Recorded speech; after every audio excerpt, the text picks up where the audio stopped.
बात यहाँ तक आई कि आप हमारी लीडरशिप के गले भी काटने पे आ जाएंगे। तो this is way too much now. Khan साहब के लिए अरेंजमेंट किया जाए कि खान साहब आ जाए और खुद अपना केस आप अर्गू करे सुप्रीम कोर्ट में। ये केस उन्होंने FIR करवाई थी, एक केस उन्होंने हुमायूं दिलावर साहब के सामने चलवाया, फिर तीसरा केस उन्होंने तोशाखाना का नेब में चलवाया, ये चौथा केस है। फिर कभी 100 साल में कन्विक्शन नहीं होती, उन्होंने वो कन्विक्शन करवाई है। ये पॉलिटिकल विक्टिमाइजेशन के साथ साथ abuse of process of the law है। साहब जैसे चौधरी परवेज इलाही वापस घर आ गए लंबे अर्से तक, क्योंकि इस किस्म के मुकदमात में दहशतगर्दी का दफा होना जरूरी है और इसका इन्वेस्टिगेशन बाय ए जज ही जरूरी है और इसमें जुडिशल कमीशन के थ्रू हो, क्योंकि एक पॉलिटिकल पार्टी के जो सबसे पॉपुलर पार्टी है उसके एक लीडरशिप पे अटैक है, इसलिए ज़रूरी है कि इसके तहत तक जाया जाए कि ये किसने किया और क्या अवामिल है जो इस अटैक की तरफ चले गए। उसके साथ साथ हमने ये भी कहा है कि अगर इस तरह हुआ तो ये एक अल्टीमेटम है, नेक्स्ट टाइम ये होगा तो फिर आवाम से हमारी इल्तिजा है कि वो सड़कों पे आएंगे और एहतजाज करेंगे, पुरअमन होगा। लेकिन अब हम एहतजाज पे मजबूर हो जाएंगे, जो इतना अरसा से हम आवाम को कहते चले आ रहे थे कि नहीं आप देखिए इलेक्शन के बाद हालात चेंज होने चाहिए, वो भी हमने एक फैसला किया हुआ है कि ऐसा हो।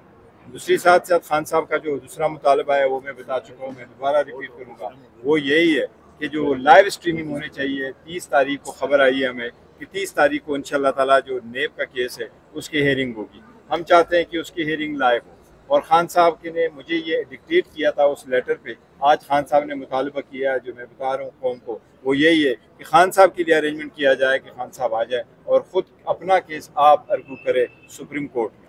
उसके साथ ही मैं आपको बताऊँ कि आज खान साहब के साथ पॉलिटिकल मामलात में भी बात हुई है और फाइनली जो नेशनल असम्बली है उसमें हमारा लीडर ऑफ द अपोजिशन का भी इंतखाब हुआ, लीडर पार्लियामेंट्री लीडर का हुआ। महबूब सुल्तान साहब इंशाल्लाह ताला हमारे पार्लियामेंट्री लीडर होंगे नेशनल असम्बली में। बैरिस्टर गौर साहब, आपने एहतसाब अदालत में एक दरख्वास्त मूव की थी जिसमें आपने कहा था कि जो समात है उसको हफ्तों में जो है 2 बार की बजाय जो है 14-14 रोज में करनी चाहिए, तो उस पर क्या बना? अदालत ने कोई ऑर्डर दिया? देखो अभी तक उस पर खातिर ख्वाह कुछ तो नहीं हुआ, कोर्ट तो प्रोसीड कर रही है, लेकिन हमने जो दरख्वास्त दी थी वो इस तनाजुर में थी कि ओवरनाइट लेटर जाता है और वकीलों को लाहौर से बुलाया जाता है, जिस पे हमारे एतराज़ात यही थे कि ऐसी कौन सी जल्दी है जो इस केस में आप कर रहे हैं।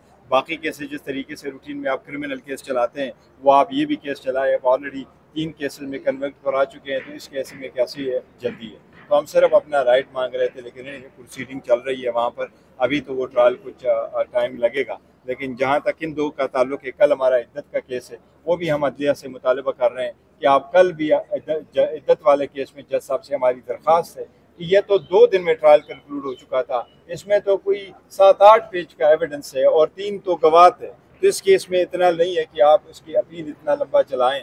आप अगर प्रोसिक्यूटर, स्पेशल प्रोसिक्यूटर अवेलेबल है तो उनको आप जूम पे ले लें, उनकी हेयरिंग कर लें और कल ही उसका फैसला हो।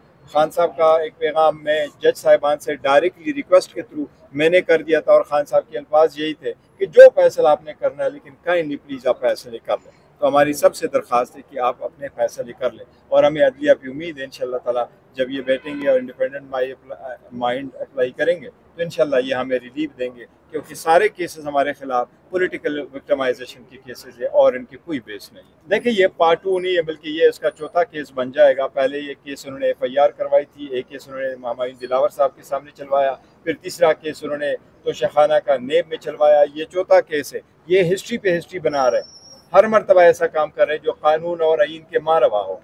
इस मरतबा ये आपको बताएं जिस तरीके से उन्होंने इद्दत का केस जिस पे कभी 100 साल में कन्विक्शन नहीं होती, उन्होंने वो कन्विक्शन करवाई है। ये पाकिस्तान की हिस्ट्री का फर्स्ट टाइम है कि एक केस पे आप चौथा केस बना रहे हैं, क्योंकि आप पहले केस में कोई कन्विक्ट नहीं करवा सके, आपको कुछ नहीं मिला, तो अभी आप चौथा केस बनवा रहे हैं। ये पॉलिटिकल विक्टिमाइजेशन के साथ साथ abuse of process of the law है, ये इदारा इस्तेमाल हो रहा है। हमने 12 इस इदारे को कहा है, हमने 12 इलेक्शन कमीशन को कहा है कि खुदा आप आईनी और कानूनी और अवाम के इदारे बने, आप किसी के इशारों पे और अपने मिसयूज़ ऑफ पावर करके ना करें। आप भी कानून के ताबे, जो कानून आपके लिए बना है कि इसको इस्तेमाल करके आप आवाम में जो लोग क्राइम्स कमिट करते हैं उनको कानून के दायरे में ले आए। आप खुद कानून के दायरे से निकलते हुए इस कानून को मिसयूज़ करते हैं। हमारे इन इदारों से भी दरख्वास्त है कि काइंडली आप आईन के मुताबिक चलते हुए आप नेब के विजडम को देखें इसलिए चौथा केस नहीं बनता। आप बराए मेहरबानी अपने इंक्वायरी और इन्वेस्टिगेशन क्लोज कर लें। अफसर साहब, जैसे चौधरी परवेज इलाही वापस घर आ गए, लंबे अर्से तक जेल अल्हम्दुलिल्लाह वो कल रात ये घर कैसा पहुंच पैगाम गए, है?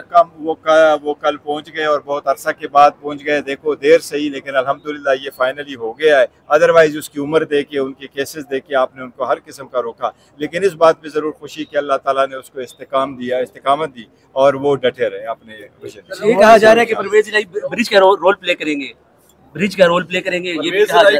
रोल प्ले करेंगे शायद किसी। देखो हम में से हर एक रोल प्ले करना चाह रहे हैं कि हम ब्रिज के रोल प्ले करना है। हम आवाम के सामने जा रहे हैं, हम किसी से मांग क्या रहे हैं। हमने तो पहले दिन से कहा है कि बात होनी चाहिए। मैं तो हमेशा से कह रहा हूँ कि ये सीज फायर होने चाहिए और ये क्लैश ऑफ टाइटन खत्म होना चाहिए। ये बड़ी बदकिस्मती मुल्क आगे की तरफ ना जा सके, लेकिन क्या करें। देखे हमारे ऊपर कितनी ही ज्यादतियां ना हुई, अटैक हुए, लोगों को उठाया गया, बच्चों को उठाया गया, औरतों को उठाया गया, हमारी बहनों को उठाया गया, उनको जेलों में रखा गया और बात यहाँ तक आई कि आप हमारी लीडरशिप के गले भी काटने पे आ जाएंगे। तो this is way too much now, let's stop it here.